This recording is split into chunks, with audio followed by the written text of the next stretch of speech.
Warpugs, we continue now with the Siege of Vraks, Episode 7, The Dark Angels Arrive. What is it? What do you guys want me to say about the Dark Angels? They show up, they meme, they leave. That's what they do.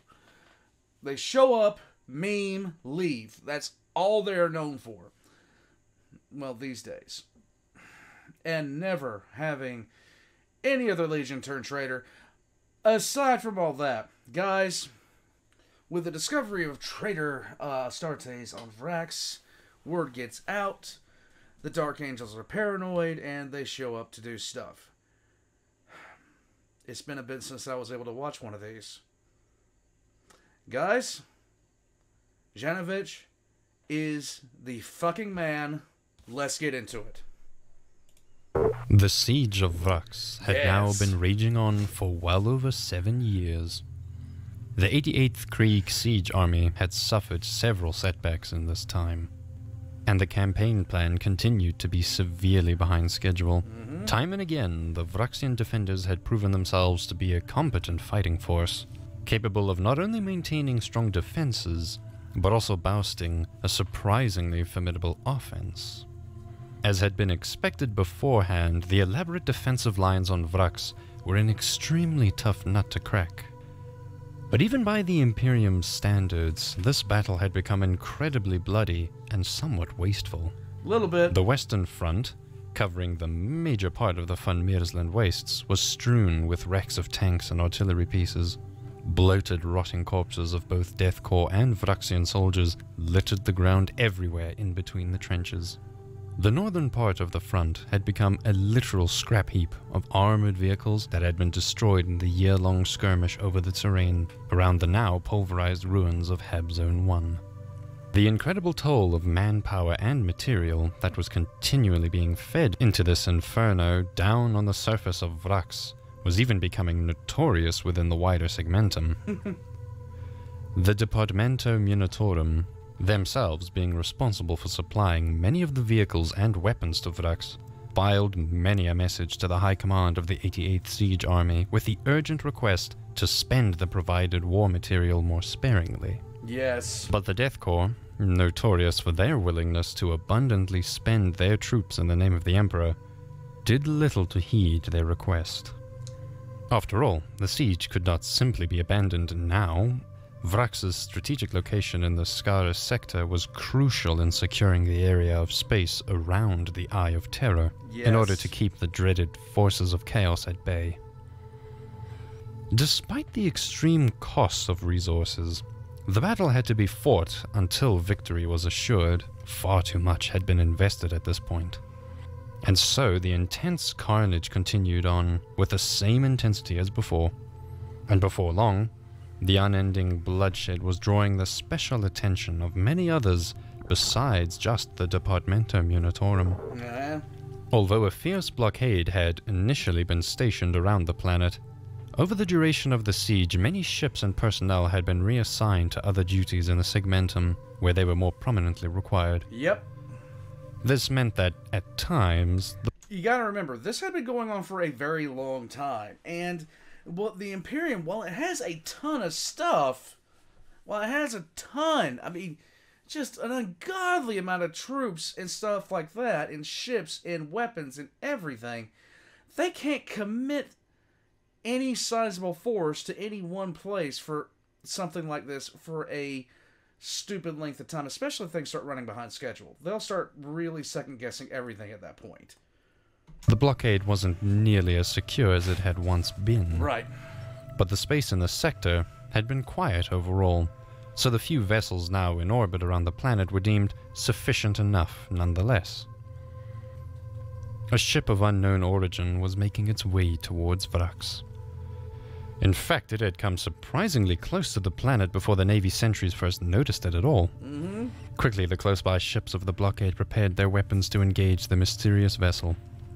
But before blasting it from the void immediately, they first sent the newly arrived ship a final warning message to double-check its credentials. After a short while, the vessel gave its reply, which apparently followed all the correct procedures and contained all the necessary security codes. Yep. It appeared that the voyage had clearly been authorized by someone to enter the planet's orbit. The arrival of the ship had been most unexpected, and its purpose remained unknown for now. But this in itself was nothing new, as the Imperium had many secretive independent organizations operating well within its borders. Way too many. After all, it wasn't up to the Navy to deny a ship with a proper authorization entry, and so the blockade made way and let the ship proceed towards the planet unhindered. During the entire siege, not a single Imperial vessel had dared enter lower orbit this close to the Citadel. Instead, the Imperial troops had always been required to land on the far side of the planet to stay far outside the range of the formidable laser defense network. Any ship foolish enough to approach would simply be shot right out of the skies. But as the mysterious ship came within the close vicinity of the Citadel, no shots were fired upon it. Ooh. The defense laser operators had been given direct orders to hold their fire. And a Space Marine battle barge by the name of Anarchy's Heart was now making its way straight towards the starport. Before long, Space Marines in blue armor started to disembark. They were warriors of the Alpha Legion. Their warband was led by none other than Lord Arcos. When they had all finished disembarking, the Astartes made their way towards the Citadel, and the battle barge simply left the starport. How they had managed to surpass the Imperial blockade, perhaps more importantly, how they had survived the defense laser network, the Cardinal simply did not know. He had not been informed of their arrival, and Zafin himself had not ordered any sort of ceasefire when the Anarchy's Heart was approaching. But the unexpected Astartes forces had not yet attacked any of the Vraxian positions. Instead, they had simply requested an audience with the Cardinal. Zafin was, unsurprisingly, suspicious of this act. What could they possibly want? But on Maman... Peace, love, understanding, Alpha Legion shit. Insistence, he eventually opened the gates, and the Space Marines were escorted into the Citadel, and a meeting between the two leaders was arranged. When it became clear that Lord Arcos wanted to pledge his warriors to the Cardinal's service, however, Zafin was more than willing to drop his suspicions right then and there. Yep. All reinforcements were more than welcome at this point, especially elite troops like these Astartes. Yep. These Space Marines would make valuable allies in his holy struggle against the treacherous Imperium. While the Vraxian defenders had competently held off the Imperial war machine for many years by now, the Death Corps had lately been integrating new tactics. Expertly performed night raids had slowly but surely been chipping away at key locations in the Vraxians' defenses, especially the lasers and anti-air network positions. Zafin knew that without these crucial defenses, the heroic resistance on Vraks would eventually crumble. Perhaps these experienced Astartes could be put to good use by counterattacking these unpredictable and pesky raids, hopefully putting an end to them once and for all. And so, it was that the Alpha Legion had set up several ambushes, luring the grenadier units of the 88th Siege Army into carefully and well-laid traps, annihilating most of the raiding parties. But the presence of Space Marines on Vraks had not gone totally unnoticed. Yeah, it's not gonna go unnoticed at all. By the Imperium. An Astartes battle barge and 3 strike cruisers, all of which being accompanied by a small contingent of escort ships, entered the Karak subsector and headed straight for Vraks itself. This fleet was led by none other than the Supreme Grand Master Azrael of the Dark Angels. Yay! He had not announced their arrival, nor even informed High Command of the 88th Siege Army of his intent. Nope. He had simply requested, no, demanded access through the blockade to make planetfall right away. With him, he was bringing an incredible commitment of force, no less than 500 Space Marines. Now, 500 Space Marines is enough Space Marines to literally put down almost anything outside of a major incursion. Okay? It's going to... 100 Space Marines will pretty much outright conquer entire population centers and just do it with ease. 500, yeah.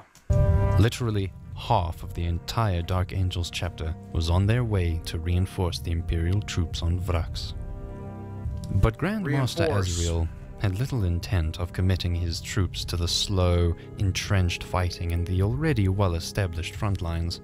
Instead, he planned to assemble a strike force to assault and ultimately destroy the starport. Yep. After approaching the fleet as close to the Citadel as they could, they would then continue their trip with Thunderhawks towards the Cerna Flats located south of the starport.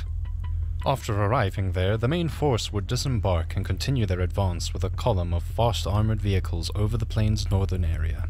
Meanwhile, the Thunderhawks would fly low and, with several squadrons of assault marines, would attack the large bridges over the ravines. After the 3 bridges had been destroyed, they would then join up with the main force.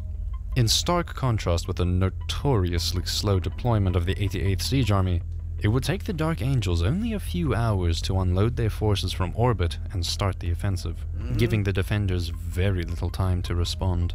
Before an effective response could be organized, the Thunderhawks would have already delivered their Astartes on their chosen deployment zones. Azrael had carefully chosen the starport for his first target. Because it had not been under direct threat from the Death Corps forces, not many Vraxian troops had been garrisoned there. Yep. The long distance between the Citadel and the starport would make it difficult to send any further reinforcements as well. All in all, the Dark Angels expected very little resistance to their attack. But more importantly to the Dark Angels themselves, destroying the starport would block the main way off this planet, Right. and potentially trap the traitorous Astartes on the ground of Vraks. Although the oblivious Lord Commander Julka and High Command themselves had little clue about the identity of these traitor Astartes on Vraks, Grand Master Azrael certainly had suspicions of the Alpha Legion's involvement. If the Dark Angels could somehow manage to capture some of their warriors and interrogate them, they could potentially learn valuable information about the notorious fallen angels. Valuable. Interrogator Chaplain Belphegor would well make sure of that. During the Horus Heresy, treacherous elements within the Dark Angels' ranks had rebelled and split off from the chapter. And Azrael would not rest before these traitors were hunted down and brought to justice. Yes, hunt them The down. Vraxians, although aware of the Dark Angels' arrival and general whereabouts, did not know where and how they would strike. They sent out a scatter of mechanized scouting elements over the Cerna Flats to figure out what the Dark Angels were planning, and they would soon find out. The reconnaissance troops were swept out of the way by the ruthless armored spearhead of the Astartes as they headed straight for the starport. Azrael himself now reached the southern part of the starport, and his troops clashed violently with the Vraxian defenders. It took the massive force of Astartes little effort to push the enemy back. Yeah. And before long, the intense urban combat would turn the outskirts of the starport into smoking ruins. Meanwhile, the Thunderhawks, led by Captain Orias, had made their way to the first causeway at a large ravine called Balin's Trench. The gunships flew over the bridge, guns blazing, while the assault marines dropped from the skies, and with a ferocious airborne assault, utterly wiped out. You're not gonna really do much as human infantry against assault marines and Thunderhawks. It's just about as fucked as you're gonna get. The defenders on the eastern bridge. They immediately started to prepare their demolition charges in order to blow up the bridge. Some of the Vraxian defenders on the western side were ordered to rush over the causeway in order to stop the demolition attempts.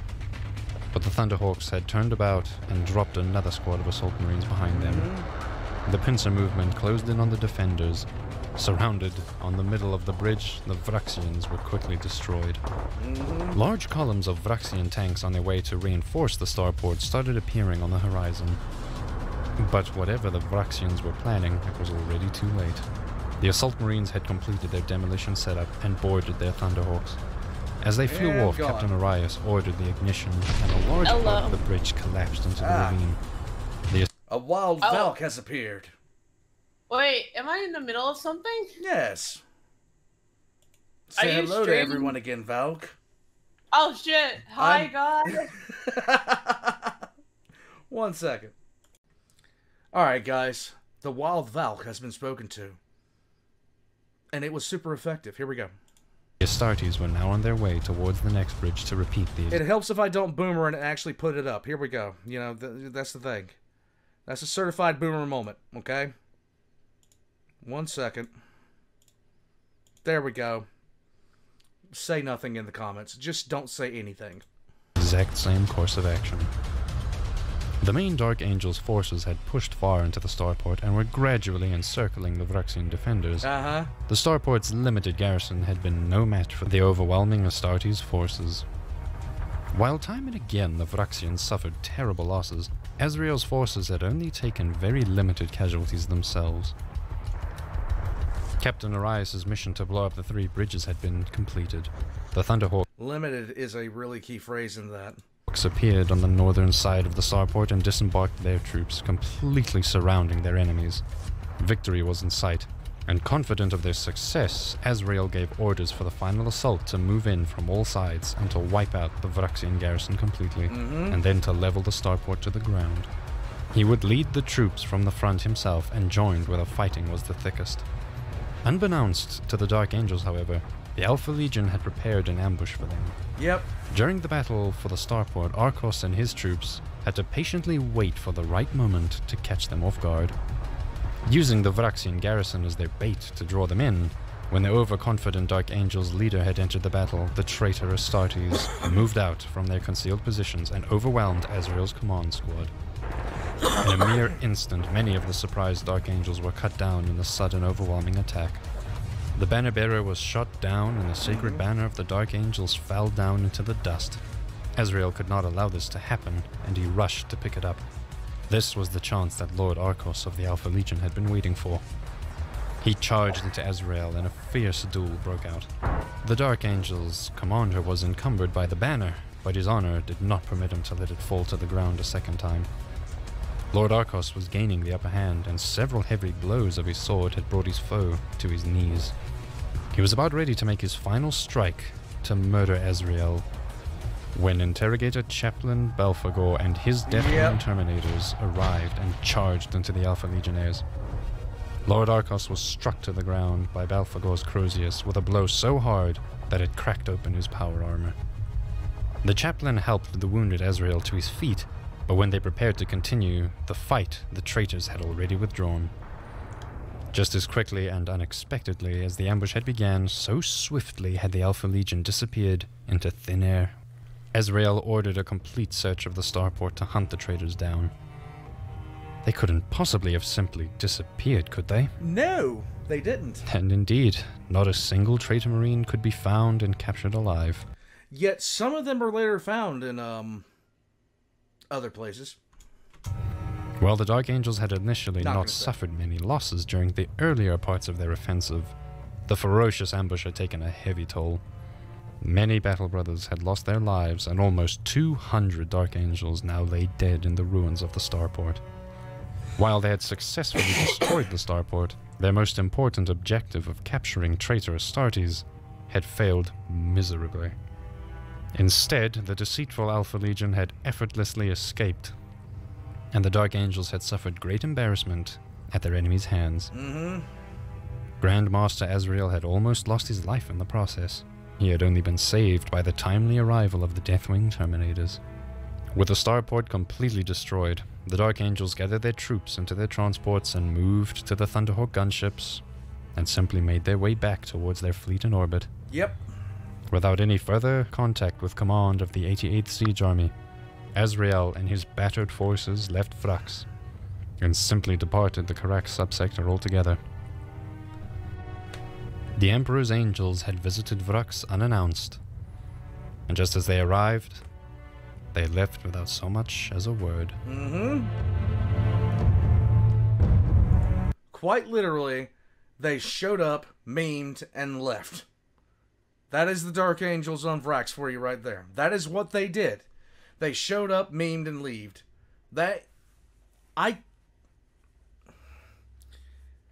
And this is why everybody wonders what's going on with the Dark Angels. It just blows like, when you're a commander in You know Traitor Astartes are there, and then the heroes of the Imperium show up, and you're just sitting there like, yay! Why are you landing over there? Why are you landing at a starport that nobody cares about because of the blockade? What are we doing here? What the hell is this? I can't believe they're leaving. I can't believe it's not butter. Guys, Janovich's links are going to be in the description down below. Go check him out. My links are going to be down there as well. Right next to my Patreon, my merch, everything like that. New stuff's going to be coming up pretty soon. Guys, if you want a real headache, try to figure out the Dark Angel's motives without knowing about the Fallen, and you'll quickly be visited by Asmodai, because you'll figure it out. I'll catch you guys next time. Just, why